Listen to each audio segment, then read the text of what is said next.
All right, then let's start. Packed room. I didn't expect so many people to be here, but cool. I'm Hubert, this is my colleague Lucas, and we are very happy to show you our driving simulation center and what we do and how we use Unreal as our graphics engine. Let's start with a introduction video. Up, up, up, up. La, la, la, la, la. Like it.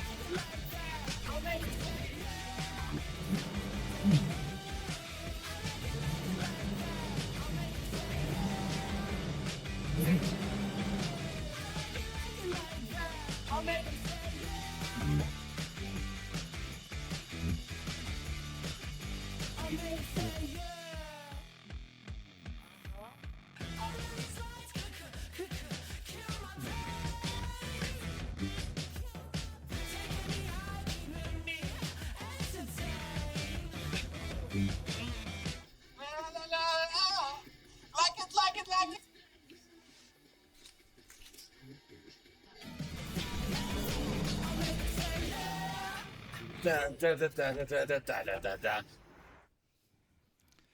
So yeah, at BMW we have with over 14 simulators, we have the most advanced and diversified driving simulation center worldwide. So it basically sets a industry benchmark, and yeah, we are really proud of that. In the ground floor, or in the lowest two floors, let's say, we have our two big simulators. So the ones that you've seen in the video, they have like huge halls, and they have a track system so they can move around and yeah, simulate or bring the most realistic simulations possible. On the upper floors, we have our other 12 simulators. They are smaller simulators, so they have like a smaller motion system, ranging to even static simulators, so that we can basically use the correct simulator for each use case that we have at our simulation center.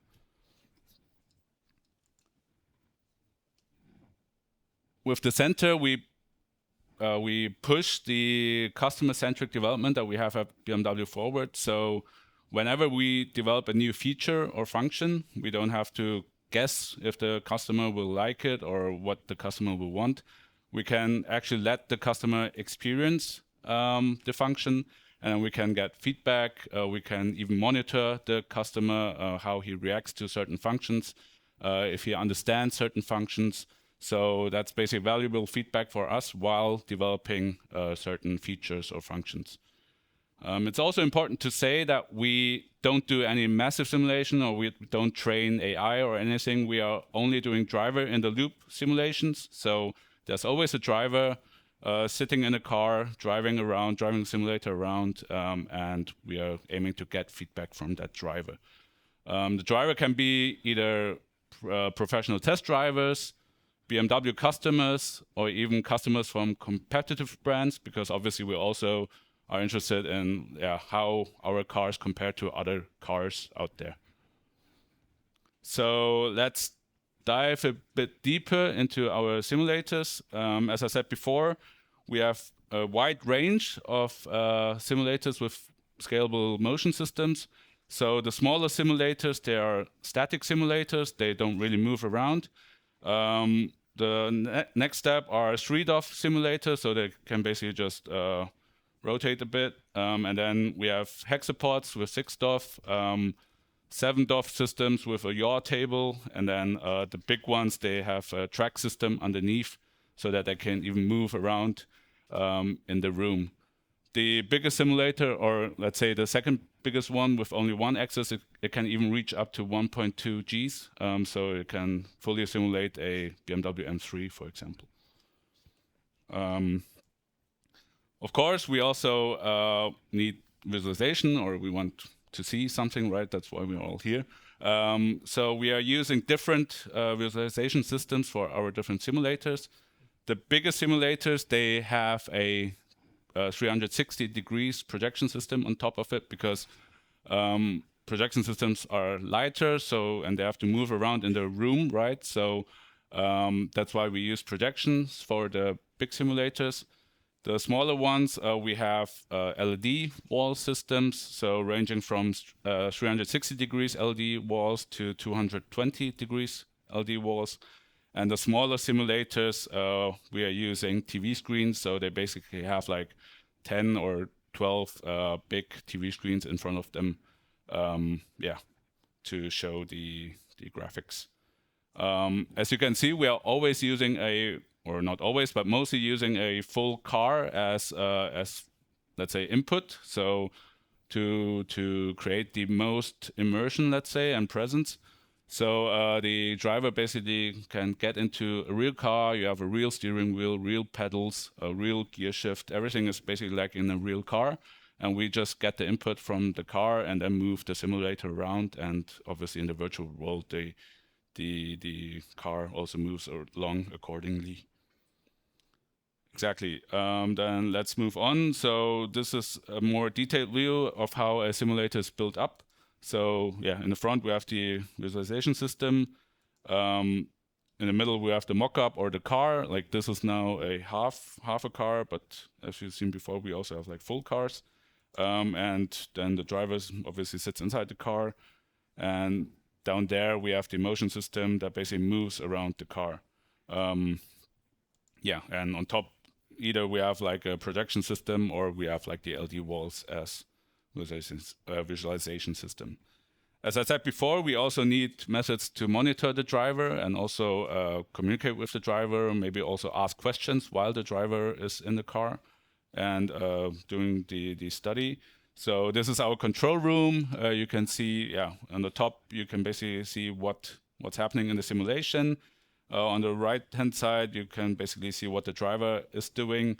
And in the middle, you can have a control panel to basically control the simulation.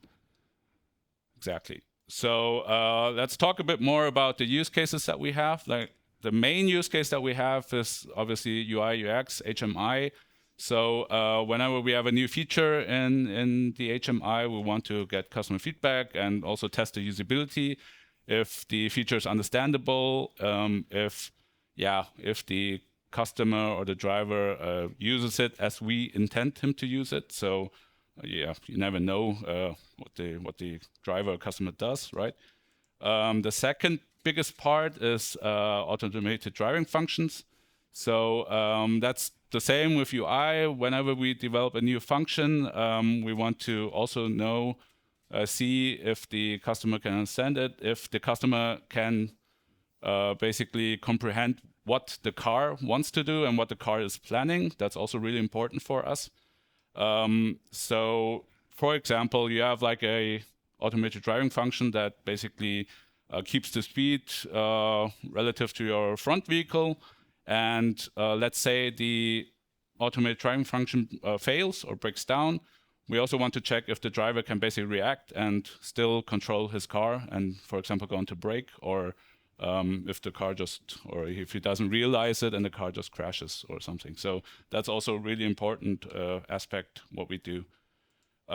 Obviously, also the combination of these two is a big topic for us. A second thing that we do is simulating driving dynamics. So in this case, it's vertical driving dynamics. Our colleagues from the driving dynamics department, they basically have, they formulate their driving dynamics models, taking into account all the parts that they have in a car, and then they basically test it in our simulator. Obviously, with the simulator, they don't need to build up like hardware cars, so they can save a lot of money and all the other benefits that you can see here during the long phase of development. What they do is they iterate over the driving dynamics model in the simulator, and at some point when they say, okay, it's good enough, or it's good enough for them in the simulator, they basically apply it to a real car and then test it on the test track. Another use case is also lateral driving dynamics. So in this case, the colleagues, they tested different tire combinations for the new 5 Series. And with the simulator, they basically could figure out, okay, which kind of combination of tires they will use on this kind of car, which feels the best. Yeah. Okay, I'd say enough about hardware. We are here for the software, right? So let me show you about a little bit about our simulation software. The simulation software is called Spider. It's a in-house BMW development for over 20 years, I think. It consists of different modules. So, for example, we have our own intelligent traffic module. We obviously have the vehicle dynamics module, and then different kinds of things that we need for the simulation. For example, sound. Obviously, you need to control the simulation, and you maybe need an overview. So yeah, that's our simulation software. It supports all kinds of open standards. So, for example, we use OpenDrive for our map. We use OpenCRG for the street elevation, let's say, and we use Open Simulation Interface to connect to our graphics engine, but a bit of that later. On the other hand side, we have the graphics module or the graphics engine, which we obviously use Unreal for. With Unreal, we have the benefit that we can use it in VR, we can use it on a workstation for development, for example, and we obviously can use it in the simulator where we have like multi-cluster systems to up to 15 cluster nodes. For example, for the 360 degrees projection, we have 15 projectors. Each of them is a cluster node, and we need to basically sync them all together. That's a good capability that Unreal offers us. How do we connect these two applications? We use Open Simulation Interface. It's also an ASM standard to basically connect different simulation applications together. Since we're at Unreal Fest, we won't dive deeper into our simulation software Spider. Any of you that are interested in that, I can recommend the Driving Simulation Conference later in the year, where a few colleagues of mine will present our simulation software a bit deeper, and also how traffic agents work and so on. But today, obviously, we'll focus on the Unreal part. So Lucas will show you how it started and what our motivations are behind. Yep. Hello, everybody. Lucas here. So it all started as an POC for our because we didn't in our old graphics engine we didn't have any VR output, and it started from we want a VR output. Then what do you use? Then we said we looked at the best options that were out there, and then we chose let's do it with Unreal, and that is all started just as a small POC, and and this is a video about this POC that we did, and it was just connected with a simple UDP interface between Spider and Unreal. We just send the positions of each car and the other traffic participants. And later on, we started playing with N-Display and added initial multi-screen support, but then it was only for rectangular screens, so just regular monitors. And we also played with a bit of automated content generation, and yeah, that was the start of our POC with Unreal.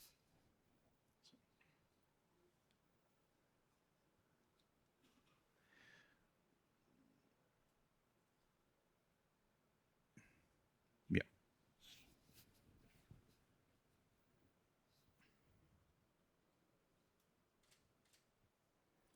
Okay. So what was our motivation? Also, then we wanted to go forward, and our motivations was we noticed that with Unreal, we had much better graphics quality with our old engine, and said, it's time to progress further and go in the direction of using Unreal in our other simulators. So then we wanted to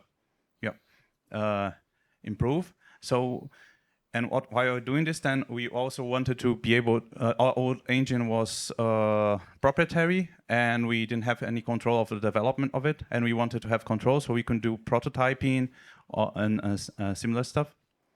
And driving simulation. And also with Unreal, we will get out of the box state-of-the-art rendering. So So, and then it started, like I said, with a POC, and we progressed further, doing some tests and validation tests. So we had, like Herbert said, we tested with the customers, and the customers validated that Unreal was suitable as a solution for our graphics engine, and the customer was more satisfied and felt the realism of the engine.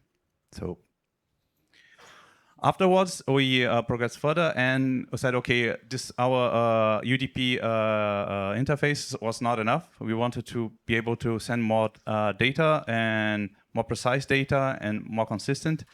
Then we adhere to the OSI Open Simulation Interface standard. We also start to push in it as an open simulation standard. So we improved also our multi-screen support with MCDI and with DOM support and stitching and warping using N-display again. So, and then we reach a point where, okay, we have our code was at that time in blueprints, and it was, we noticed that, okay, it's a bit for our developers were a bit hard to maintain, because when we want to merge blueprints or do code review and blueprints, it's not so easy to do. So then, okay, let's move our code as most as we could to C++, so that we can do code reviews and the stuff. But some parts, essential parts of the code are still done in blueprints, but we tried the most of it of C++, in C++. Sorry if I speak German sometimes. Yeah, yeah, it's my third language. So yeah. So we also did our improvements in our actor subsystems, much performance optimizations, multi-channel rendering, and yeah, we also introduced a new vehicular modular interface. So, and an OSI interface that's helped us a lot with compatibility and ease of use. And it was a standard, and we can use also do multicast and stuff like that with this interface. So, and it's also a standard. What we did also in content-wise was that we looked at the use cases that we have in BMW, and we looked, okay, what do we need as content to in our studies? So, and then based on that, we derived then new content generation workflows, and we did several POCs for other companies, as also evaluated different tools to generate roads and 3D environments. So. Yeah, so whenever we tell people that we are from BMW, everybody somehow thinks that we have unlimited resources and we have a lot of budget and whatever. So this slide is only to basically lower your expectations a bit. Yeah, our development team consists of 4 people. So it's me, Lucas, and 2 other developers. So we are basically a small indie game studio inside of BMW, I would say. The 3D content, however, we are either purchasing it from agencies. For example, environment, we are working with an agency from Wuppertal, Germany called Zoe, and our vehicles we are getting from Dosh Design. It's a 3D agency in Stuttgart. So yeah, and with this team, we have to face a lot of challenges, right? So the first biggest challenge is that we need a lot of performance. So we are aiming for 120 FPS to basically reduce simulator sickness and also reduce the latency that we have between input and graphics output.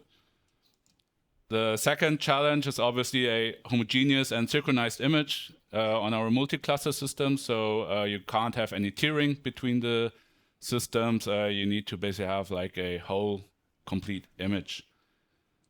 The third point is obviously with the performance requirements that we have, we want to achieve the highest visual fidelity possible. Sometimes we run into conflicts, obviously. So, for example, we can't use Lumen because it's aimed for 60 FPS, so we can't use that. But we try to do our best. So, yeah, let's see how we use Unreal Engine to face these challenges. What we did further down the road in the development, we noticed that okay, we have only a monolithic binary in the beginning, and it was a bit hard to do the maintenance. So, okay, when we have to load the whole application, and it's like a huge application, that's 10 gigabytes or even bigger, depending on how many cars and vehicles and roads we have. So then, okay, how can we manage that? So, okay, then we looked around and say, okay, have to divide this in DLCs, and and at the time, and then we said, okay, let's split them in vehicles. So each vehicle has each course had its own road has its own DLC. Each vehicle has its own DLC. So our main application is just the main application with very simple stuff, just the logic and a bit of material stuff. And we build everything separately. So it speeds up our build time and our deployment time. So, and only the required DLCs, vehicles and courses are deployed to each one of our cluster nodes, and also that speeds up not only the deployment but also the performance. So, other than that, what was a real challenge was establishing the best hardware architecture. We experimented a lot, and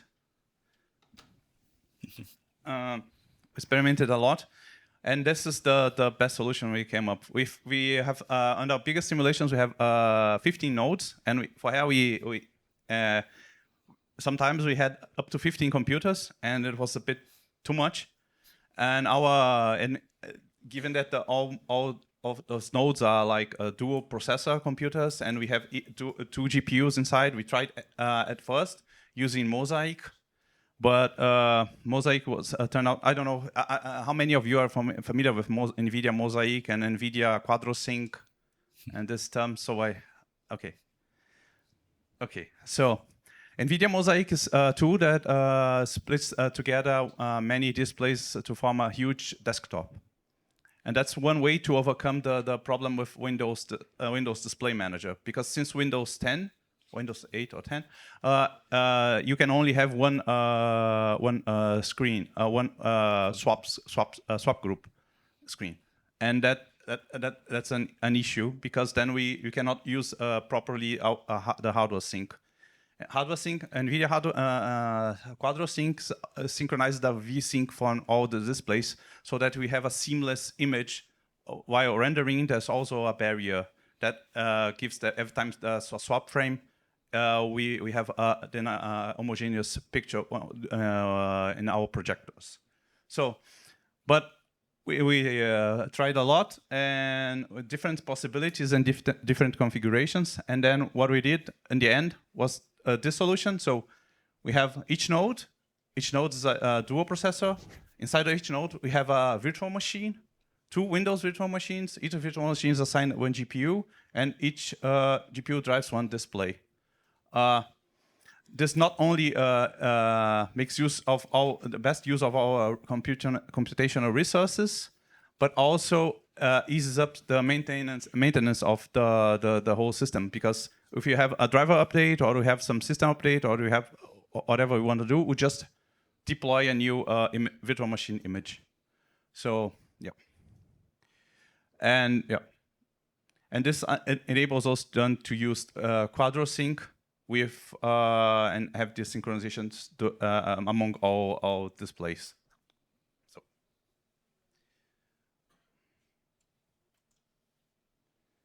So what's next in this area?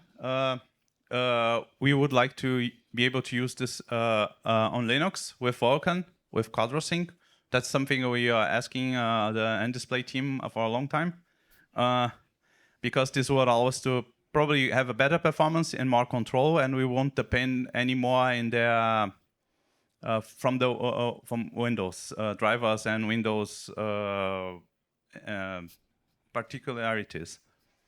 So, yeah. Another thing that we also thought, given this going away from workstations into more enterprise solutions like TGX or SGX OVX is maybe trying to put everything in one big workstation, like those ones, so we can have one system. Maybe then we can replace 8 computers for just one DGX, and then it's easier to upgrade, easier to maintain. Everything is synced. We have done then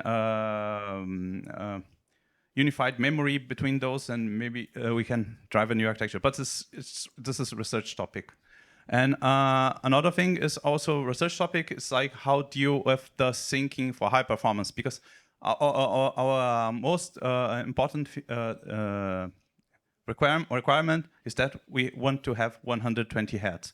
And currently, how everything is synced by NVIDIA or using in-display, there's always some restriction on how we can handle the frames. We have no flexibility, or we want maybe if we drop a frame, it won't be the end of the world, and we can drive faster. Because what happens with this synchronized systems is that always the slowest node that controls the whole simulation. So if there's something that pops up that is more render intensive, and instead of 120 Hz, we get like 60, sometimes 30, and that we cannot allow this to happen, because then it delays all the other nodes, and we have done an inconsistency in the simulation. So it would be better in this case, like this example, to just drop the frame of the slowest node and keep on rendering.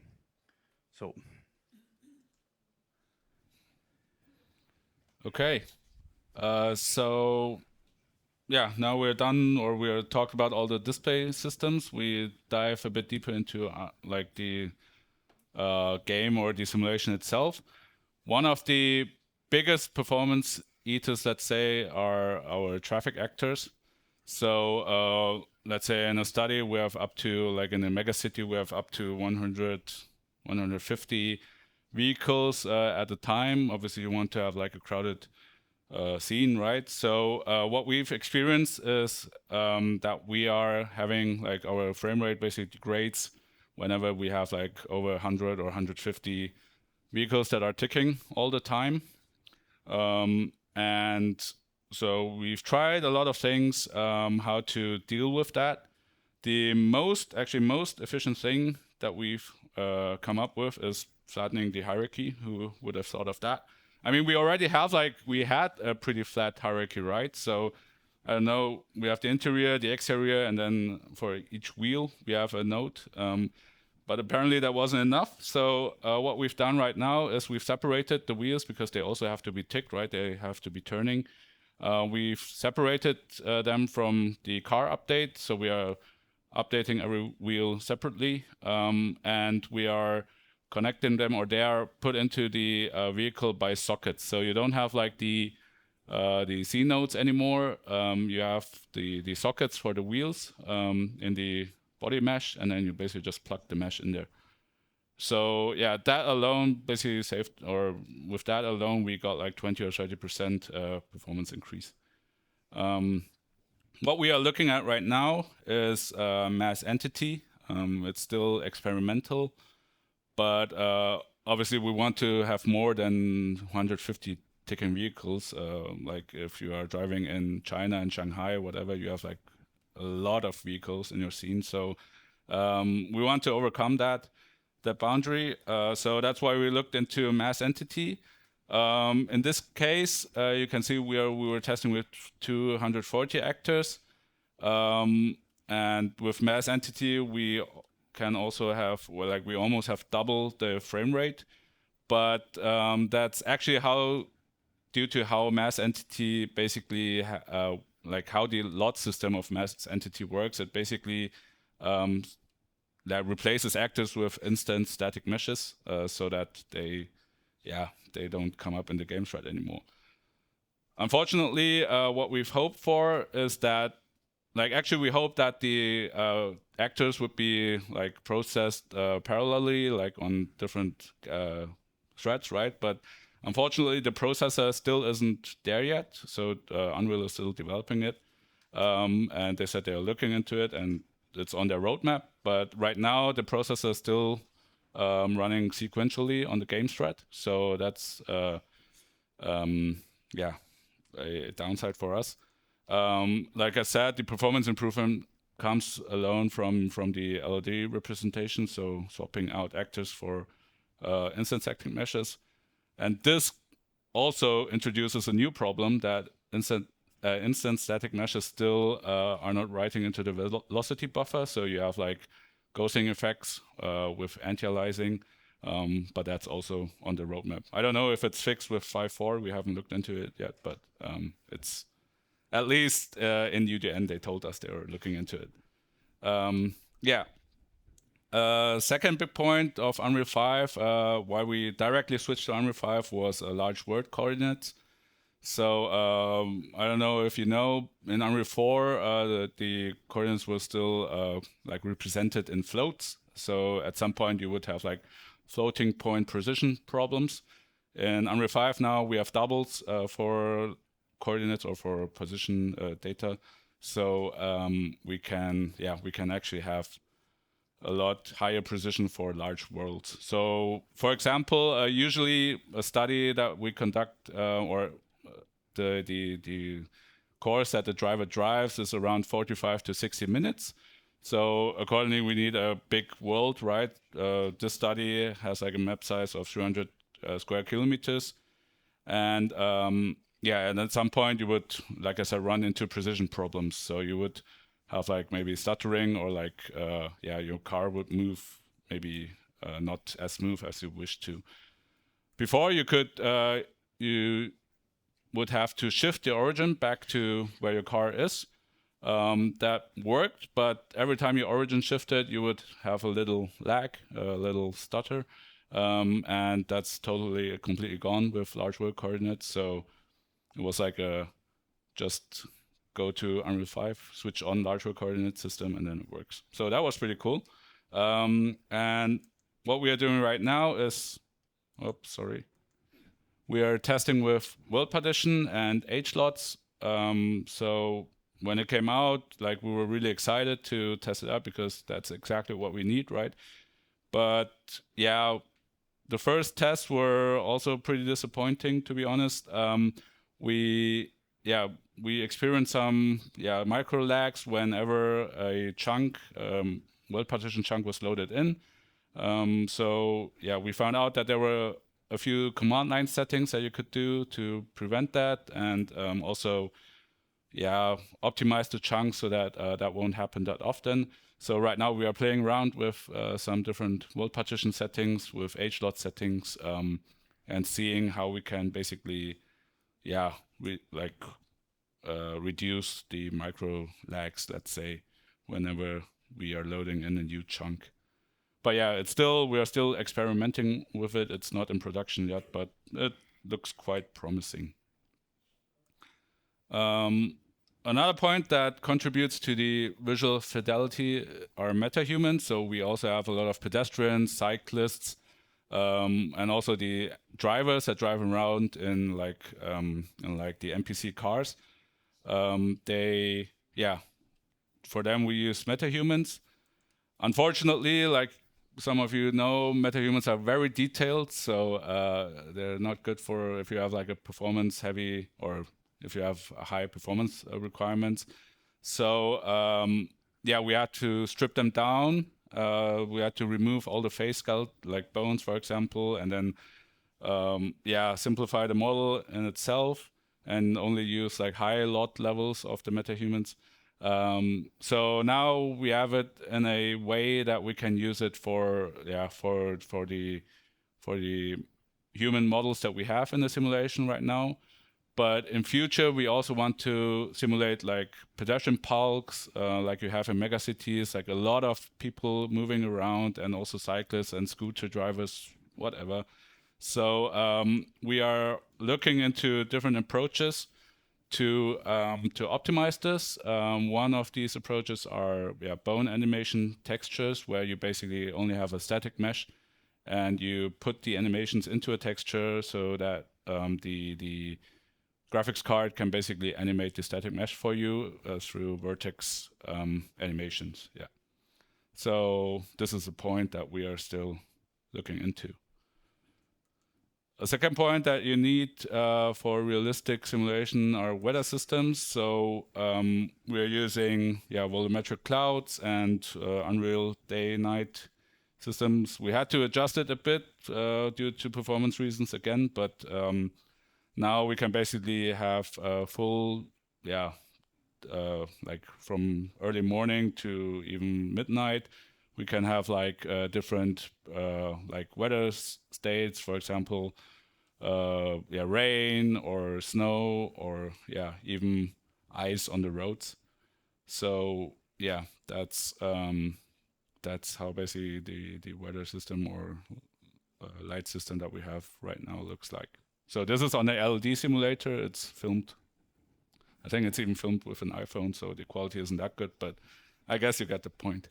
And the last point that we were really excited about was PCG. So it was really a hassle for us to create like the variety or the diverse environment that we need for our all kinds of studies. So with PCG, we can basically have like a script-based approach to generating assets. So at this example, we can basically have different variants of a house depending on the position where the house is in the world. So in that case, you basically have like some kind of randomness, and not every house looks the same. So in that case, you basically generate a more diverse and more variety in your scene and get a more realistic feeling, basically. Exactly. What we also use PCG for is for foliage.